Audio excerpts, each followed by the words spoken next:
Hello ಎಲ್ಲರಿಗೂ ನಮಸ್ತೆ ಸ್ನೇಹಿತರೆ, welcome to my channel Sunita ಸ್ವಯಂ ಕಲಿಕೆಗೆ. ನಾನು ಇವತ್ತು ನಿಮಗೆ ಗಸಗಸೆ ಪಾಯಸ ಮಾಡೋದು ತೋರಿಸ್ತಾ ಇದ್ದೀನಿ.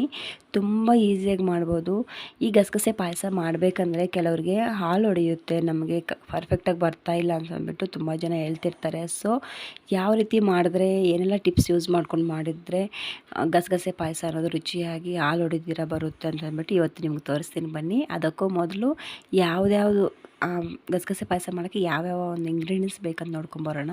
ಇಲ್ಲಿ ಮೊದಲು ನಾನು ಬೆಲ್ಲ ಸ್ವಲ್ಪ ತೊಗೊಂಡಿದ್ದೀನಿ, ಗಸಗಸೆ ಒಂದು 4-5 ಟೇಬಲ್ ಸ್ಪೂನ್ ತೊಗೊಂಡಿದ್ದೀನಿ, ಸ್ವಲ್ಪ ಅಕ್ಕಿ ತೊಗೊಂಡಿದ್ದೀನಿ, ಸ್ವಲ್ಪ ಏಲಕ್ಕಿ ತೊಗೊಂಡಿದ್ದೀನಿ, ಹಸಿ ಕೊಬ್ಬರಿ ತೊಗೊಂಡಿದ್ದೀನಿ, ಒಣಗಿರೋ ಕೊಬ್ಬರಿ ತೊಗೊಂಡಿದ್ದೀನಿ, ಮತ್ತು ಡ್ರೈ ಫ್ರೂಟ್ಸ್ ಗೋಡಂಬಿ ಮತ್ತು ಬಾದಾಮಿ ತೊಗೊಂಡಿದ್ದೀನಿ, ಸ್ವಲ್ಪ ತುಪ್ಪ ತೊಗೊಂಡಿದ್ದೀನಿ. ಇವಾಗ ಅಕ್ಕಿ ಮತ್ತು ಏಲಕ್ಕಿನ ಈ ರೀತಿ ಮಿಕ್ಸಿ ಜಾರ್ಗೆ ಹಾಕಿ ಹಸಿ ಕೊಬ್ಬರಿ ಮತ್ತು ಒಣ ಕೊಬ್ಬರಿ ಸಮಭಾಗದಲ್ಲಿ ತೊಗೋಬೇಕು. ಅಂದರೆ ಈ ಹಸಿ ಕೊಬ್ಬರಿ ಎಷ್ಟು ತೊಗೊಂಡಿರ್ತೀರೋ ಒಣ ಕೊಬ್ಬರಿನ ಅಷ್ಟೇ ತೊಗೋಬೇಕಾಗುತ್ತೆ. ಸೊ ಅದನ್ನು ಸಹ ಈಗ ಮಿಕ್ಸಿಗೆ ಹಾಕ್ತಾಯಿದ್ದೀನಿ. ಮತ್ತು ಡ್ರೈ ಫ್ರೂಟ್ಸು ಬಾದಾಮಿ ಮತ್ತು ಗೋಡಂಬಿ ಹಾಕ್ತಾಯಿದ್ದೀನಿ.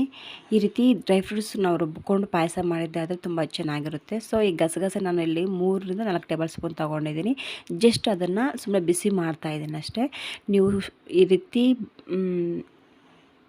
ಬಾಣಲಿಗೆ ಹಾಕ್ಬಿಟ್ಟು ನೀವು ಬೇರೆ ಕೆಲಸದಲ್ಲಿದ್ದರೆ ಅದು ಸೀದೋಗುತ್ತೆ. ಸೊ ನಾವು ಹಾಕಿ ಹತ್ತಿರ ಇದ್ದು ಇದೇ ರೀತಿ ಕೈ ಆಡಿಸ್ತಾನೆ ಇರಬೇಕು. ಜಸ್ಟ್ ಒಂದು 10-15 ಸೆಕೆಂಡ್ ಈ ರೀತಿ ಬಿಸಿ ಮಾಡಿಕೊಂಡ್ರೆ ಸಾಕಾಗುತ್ತೆ. ಸೊ ತುಂಬ ಹೊತ್ತು ಬಿಸಿ ಮಾಡಿ ಕಲರ್ ಚೇಂಜ್ ಆಗಿದೆ ಅಂದರೆ ಟೇಸ್ಟು ಚೇಂಜ್ ಆಗೋಗುತ್ತೆ. ಸೊ ಇದೊಂದು ಟಿಪ್ಪು ನೆನಪಿರಲಿ ನಿಮಗೆ. ಸೊ ಇವಾಗ ನಾವು ಅದಕ್ಕೆ ಮಿಕ್ಸಿ ಜಾರ್ಗೆ ಆ್ಯಡ್ ಮಾಡ್ತಾಯಿದ್ವಿ ಗಸಗಸೆನ. ಇದನ್ನ ಈಗ ಜಸ್ಟ್ ಚೆನ್ನಾಗಿ ಪೌಡ್ರ್ ಮಾಡ್ಕೊಳ್ಳಿ, ನೀರು ಹಾಕದೆ ಪೌಡ್ರ್ ಮಾಡಿಕೊಂಡು ಮತ್ತು ನಿಧಾನಕ್ಕೆ ಸ್ವಲ್ಪ ನೀರನ್ನು ಹಾಕ್ಕೊಂಡು ನೀವು ಚೆನ್ನಾಗಿ ನುಣ್ಣಗೆ ಪೇಸ್ಟ್ ಮಾಡ್ಕೊಬೋದು. ಸೊ ನೋಡಿ, ಇದು ರುಬ್ತಾ ಇದ್ರೇ ಒಂದು ಒಳ್ಳೆ ಅರೋಮ ಬರ್ತಾ ಇದೆ ಸ್ನೇಹಿತರೆ. ತುಂಬ ಚೆನ್ನಾಗಿ ಬಂದಿದೆ. ಸ್ಮೆಲ್ ಮಾತ್ರ ನನಗೆ ಸೂಪರಾಗಿತ್ತು. ಸೊ ಈ ರೀತಿ ನೋಡಿ ಫೈನ್ ನಿಮ್ಗೆ ಎಷ್ಟು ಸಾಧ್ಯ ಆಗುತ್ತೋ ಅಷ್ಟು ಫೈನ್ ಪೇಸ್ಟ್ ಮಾಡ್ಕೊಳ್ಳಿ. ನೆಕ್ಸ್ಟು ಇನ್ನೊಂದು ಬಾಣಲಿಗೆ ನಾನು ಇಲ್ಲಿ ಸ್ಟವ್ ಮೇಲೆ ಬಾಣಲಿ ಇಕ್ಕಿ ಅದಕ್ಕೆ ಒಂದು 300-400 ಗ್ರಾಮ್ಸ್ ಅಷ್ಟು ಬೆಲ್ಲ ತೊಗೊಂಡಿದ್ದೆ. ಸೊ ನಿಮಗೆ ಬೆಲ್ಲ ತಿನ್ನೋದ್ರ ಮೇಲೆ ಡಿಪೆಂಡು. ಸೊ ಅದನ್ನು ಇವಾಗ ನೀರಾಕಿ ಕರಗಿಸ್ಕೊತಾ ಇದ್ದೀನಿ ನಾನು. ಸೊ ನಾನಿಲ್ಲಿ ಪಾಕ ಹಿಡಿತಾ ಇಲ್ಲ, ನೀರು ಹಾಕಿ ಜಸ್ಟ್ ಅದರಲ್ಲಿರೋಂತಹ ಕೆಲವೊಂದು ಕಸ ಕಡ್ಡಿ ಎಲ್ಲ ಈ ರೀತಿ ಸೋಸ್ಕೊಂಡ್ಬಿಡ್ಬೋದು ಅಂತ ಅಂದ್ಬಿಟ್ಟು ಕರಗಿಸ್ಕೊಂಡು ಈ ರೀತಿ ಸೋದಿಸ್ಕೊಂಡು ಬೆಲ್ಲದ ನೀರು ಸಪ್ರೇಟಾಗಿ ಇಡ್ತಾಯಿದ್ದೀನಿ. ಸೊ ನೋಡಿ ಎಷ್ಟೊಂದು ಕಸ ಇದೆ ಅಂತ ಅಂದ್ಬಿಟ್ಟು ಬೆಲ್ಲದಲ್ಲಿ.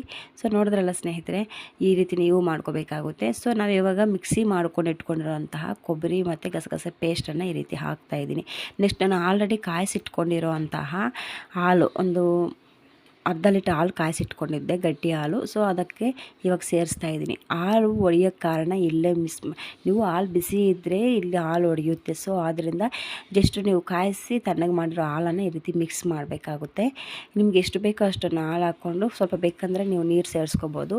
ಸೊ ನೋಡಿ ಇವಾಗ ಚೆನ್ನಾಗಿ ಮಿಕ್ಸ್ ಮಾಡಿ, ನಿಮಗೆ ಬೆಲ್ಲ ಸರೋಗಿದೆ ಇಲ್ಲ ಅಂದ್ಬಿಟ್ಟು ಇಲ್ಲೇ ನೋಡ್ಕೋಬೇಕಾಗುತ್ತೆ. ನೀವು ಸ್ವೀಟು ಎಷ್ಟು ತಿಂತೀರ ಅನ್ನೋದ್ರ ಮೇಲೆ ಡಿಪೆಂಡು. ಸೊ ಇವಾಗ ಜಸ್ಟು ಒಂದು 10 ಸೆಕೆಂಡ್ ಅಷ್ಟು ಸ್ಟವ್ ಮೇಲೆ ಇಡಬೇಕಾಗುತ್ತೆ. ತುಂಬ ಹೊತ್ತು ಕಾಯಿಸಿದ್ದೀರ ಅಂದರೆ ನೀವು ಹಾಲು ಮುರಿಯುತ್ತೆ.